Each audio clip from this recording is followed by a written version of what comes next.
kalau kita nak politik perpecahan, politik pembohongan, politik yang berasaskan pada fitnah, cerita-cerita yang cuba memusingkan pandangan rakyat, pembangkang nampaknya memainkan peranan macam tu, tidak langsung membina dan membuat teguran untuk kebaikan.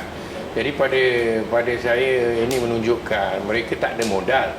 Mereka dah bankrupt dengan modal. Caranya adalah serangan peribadi, membuat cerita-cerita yang tak benar. Kepada saya ini adalah sesuatu yang rakyat tidak mudah ditipu. Buat masa sekarang saya tengok rakyat lebih prihatin, rakyat tahu apa yang kerajaan lakukan dan apa Barisan Nasional lakukan. Oleh itu yang paling penting sekali ialah untuk kita menepis segala tuduhan-tuduhan yang dibuat oleh pembangkang yang tidak langsung mempunyai asas.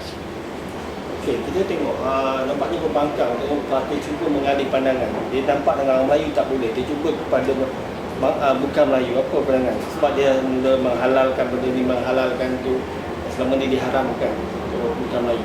Kalau kita tengok apa tu Nik Aziz misalnya kan, cara dia berpolitik, dia berubah-ubah. Bukan dia bercakap berasaskan kepada agama. Dia bercakap untuk meraih populariti dan keuntungan politik, untuk mendapat sokongan daripada orang-orang bukan Melayu. Jadi PAS ini dia sebenarnya dah menggadai kepentingan agama. Dia tidak fikir berkenaan agama, asal dia dapat untung, okey. Dan saya fikir orang bukan Melayu pun sedar bahawa UMNO dan Barisan Nasional adalah sebuah parti yang mengamalkan kesederhanaan, perkongsian yang jujur dan ikhlas.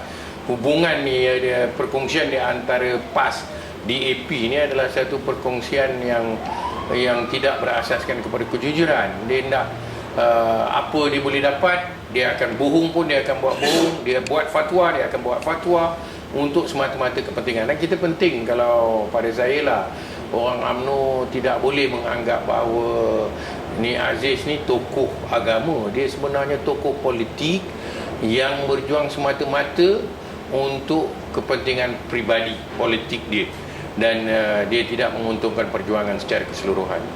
Tapi nampaknya Nik Aziz menggunakan ulama dia untuk memanipulasikan orang luar bandar. Ini yang jadi masalah pada kita untuk mendekati balik. Dia pada saya, kita mesti mendedahkan siapa sebenarnya Nik Aziz. Apakah perkara yang telah dilakukan semenjak kerajaan PAS memerintah di Kelantan?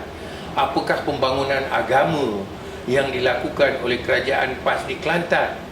Tidak ada sesuatu yang mereka lakukan yang meninggikan dan meningkatkan kedudukan pembangunan Islam atau agama Islam.